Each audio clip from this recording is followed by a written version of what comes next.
नमस्कार दोस्तों, हिंदी भाई ममतेज सर में आप सभी का स्वागत है। मैं आपके लिए लाया हूं सामान्य हिंदी में वर्णमाला का एक टॉपिक जिसके बारे में हम जानेंगे। देखिए, सबसे पहले हम जानेंगे सामान्य हिंदी में हिंदी जो शब्द है इसकी निष्पत्ति कैसे हुई है। सबसे पहले तो इसके बारे में हम जानेंगे।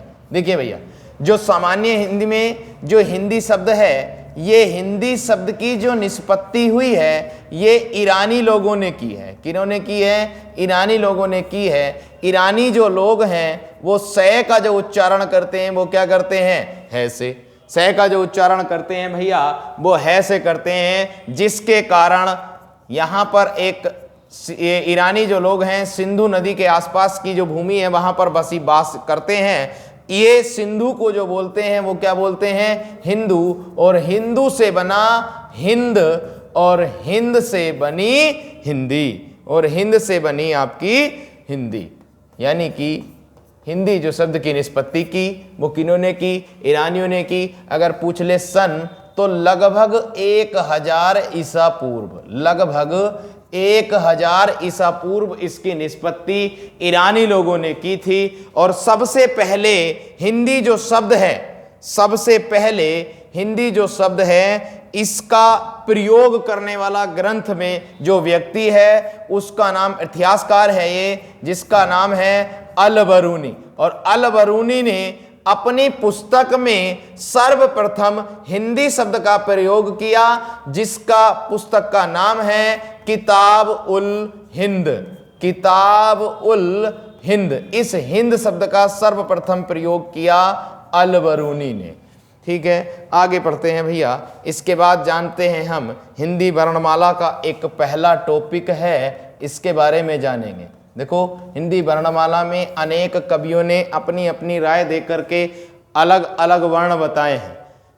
सब ने अपने अलग अलग वर्ण बताए हैं। उदय नारायण तिवारी हैं। उदय नारायण तिवारी ने जो वर्ण बताए हैं वो बताएं कितने? 51। और कामता प्रसाद गुरु हैं। कामता प्रसाद गुरु ने जो वर्ण बताए हैं हिंदी वर्णमाला में, उन्होंने बताए हैं आपके 46।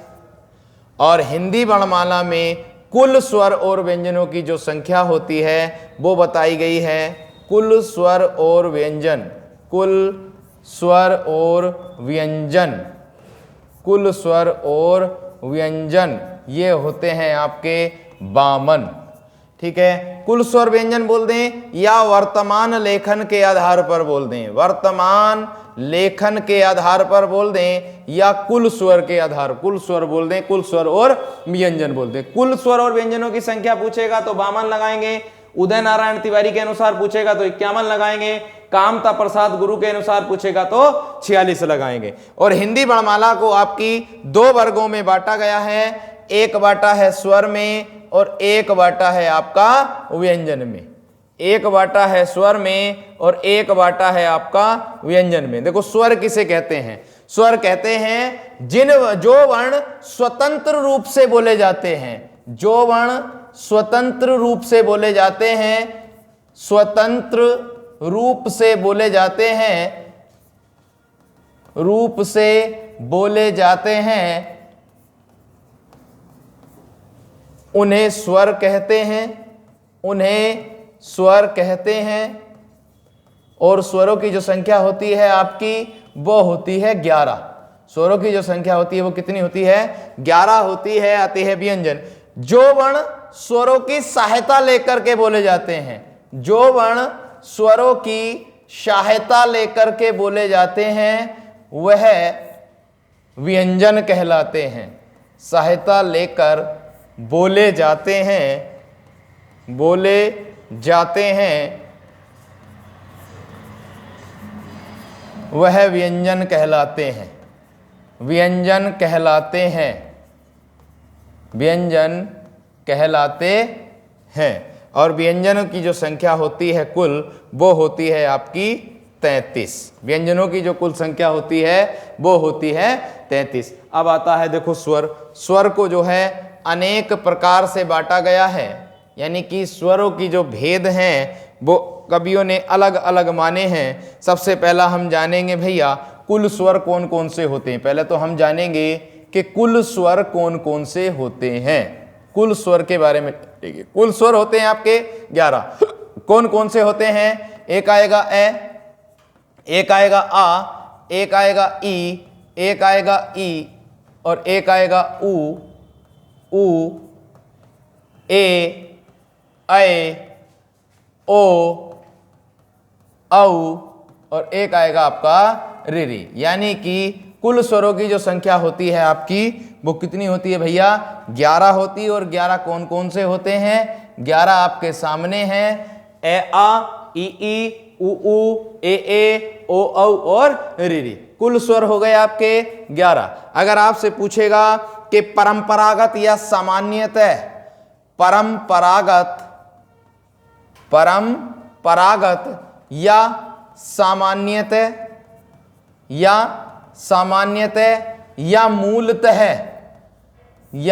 मूलतः रूप से स्वरों की संख्या, तो स्वरों की संख्या होगी आपकी 13। और 13 में 11 तो होंगे आपके स्वर और 11 तो होंगे आपके स्वर। कुल स्वर जो होंगे वो होंगे 11 और इसमें आप प्लस करेंगे अयोगवह व्यंजन, अयोगवह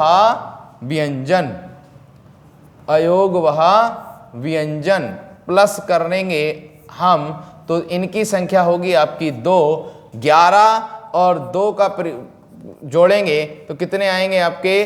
13। यानी कि परंपरागत या सामान्यतः या मूलतः रूप से अगर स्वरों की संख्या पूछेगा तो कितने लगाएंगे?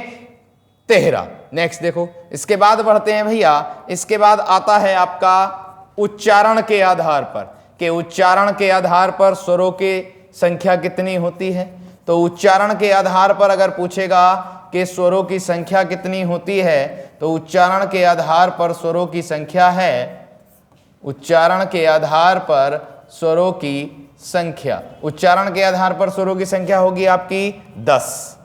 उच्चारण के आधार पर स्वरों की संख्या होगी आपकी 10। और 10 कौन कौन से होंगे वो जानेंगे।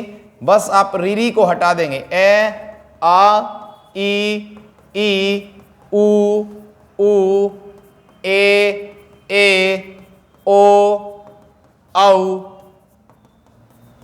बस री को हटा देंगे तो उच्चारण के आधार पर कितनी संख्या हो जाएगी आपकी? 10। तो उच्चारण के आधार पर कितनी संख्या हो गई आपकी? 10 हो गई। इसके बाद हम स्वरों का वर्गीकरण पढ़ेंगे। अब देखो स्वरों का वर्गीकरण कैसे हुआ है।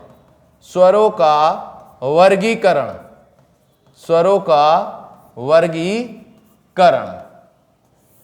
स्वरों का जो वर्गीकरण किया गया है आपका, सबसे पहले में आता है उत्पत्ति के आधार पर, उत्पत्ति के आधार पर, उत्पत्ति के आधार पर।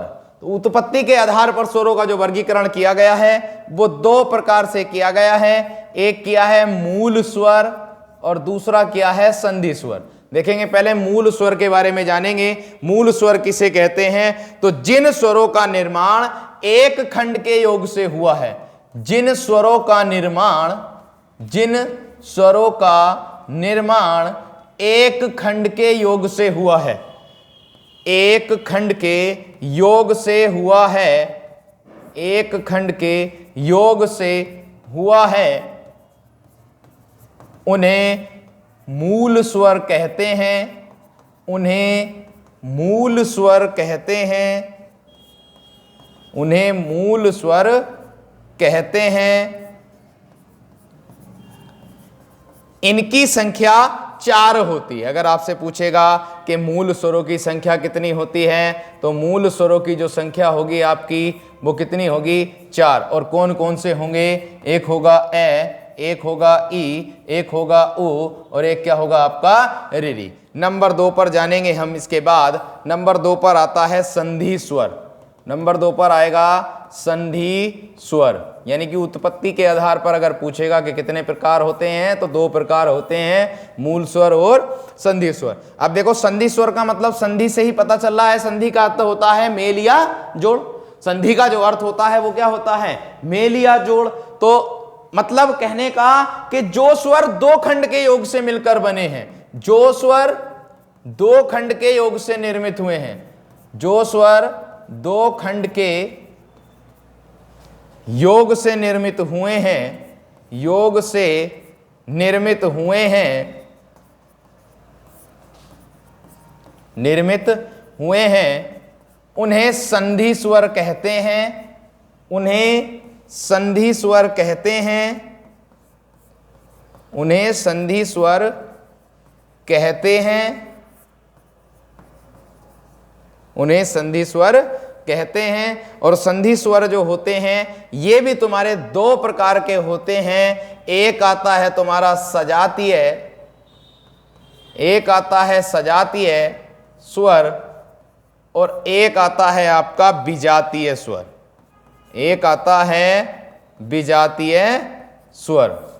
सजातीय स्वर पहला नंबर और दूसरा नंबर है विजातीय स्वर। देखो सजातीय, सैफ और समान जाति, मतलब जो स्वर समान जाति के योग से मिलकर बनेंगे, जो स्वर समान जाति के योग से मिलकर बनेंगे। सजातीय का मतलब होता है जो स्वर समान जाति के योग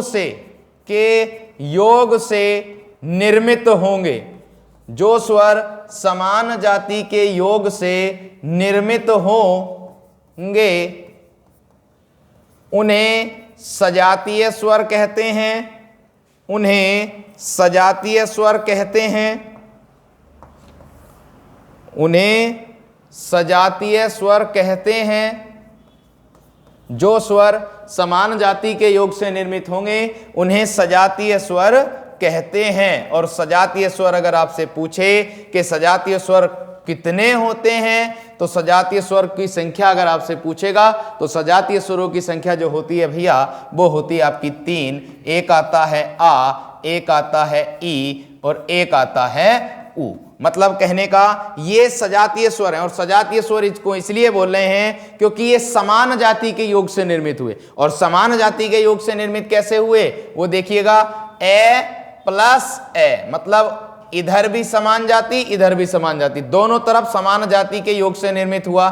ऐसे ही ई प्लस ई, मतलब दाएं भी और बाएं भी दोनों तरफ समान जाति के योग से निर्मित हुए, इसलिए ये क्या कहला रहे हैं, सजातीय स्वर। ऐसे ही ऊ होगा और दूसरी तरफ भी क्या होगा आपका ऊ होगा। दोनों तरफ दाएं और बाएं समान जाति के योग से निर्मित होने के कारण ये है क्या कहला रहे हैं, आपके सजातीय स्वर कहला रहे हैं। क्या कहला रहे हैं, आपके सजातीय स्वर कहला रहे हैं। ठीक है, जिसको हम किस और नाम से जानते हैं, मूल दीर्घ। अगर पूछ ले कि मूल दीर्घ स्वर कौन से होते हैं, तो मूल दीर्घ स्वर भी कौन से होंगे आपके, एक आ होगा, एक ई होगा और एक क्या होगा, ऊ होगा। मतलब मूल दीर्घ भी किसको बोलते हैं, सजातीय स्वर को। नेक्स्ट आता है इसके बाद नंबर 2 पर विजातीय स्वर।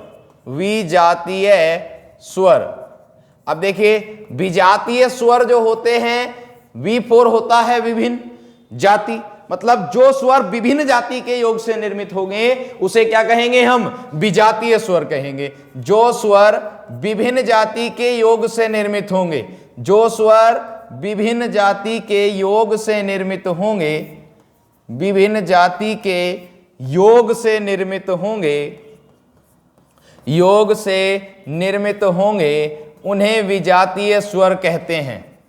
जो स्वर विभिन्न जाति के योग से निर्मित होंगे उन्हें विजातीय स्वर कहते हैं, उन्हें विजातीय स्वर कहते हैं, विजातीय स्वर कहते हैं। पूछेगा कि विजातीय स्वरों की संख्या कितनी होती है और विजातीय स्वर होते कौन कौन से हैं, तो भैया विजातीय स्वरों की संख्या होती है आपकी 4।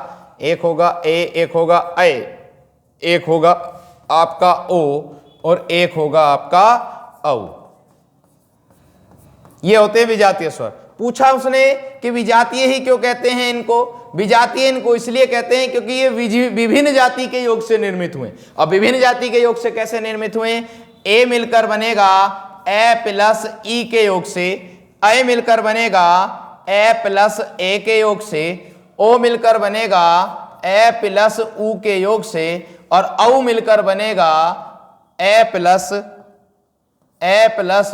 ओ के योग से। ये देखो दाएं भी और बाएं भी दोनों तरफ विभिन्न जाति हैं, दोनों तरफ क्या है, विभिन्न जाति, मतलब अलग अलग जाति के योग से निर्मित हुए, इसलिए इनको विजातीय स्वरों की दर्जा दिया गया है। इसी का दूसरा नाम ये चारों के चारों अन्य और नाम से भी जानते हैं, जिसका नाम है संयुक्त स्वर। संयुक्त स्वर पूछ ले कि संयुक्त स्वरों की संख्या कितनी होती है, तो 4 होती है। विजातीय स्वरों की संख्या कितनी होती है, तो भी 4 होती है। विजातीय स्वरों को ही संयुक्त स्वर के नाम से जाना जाता है। यहां तक बात समझ में आ गई सभी की, तो आगे पढ़ेंगे हम नई वीडियो में।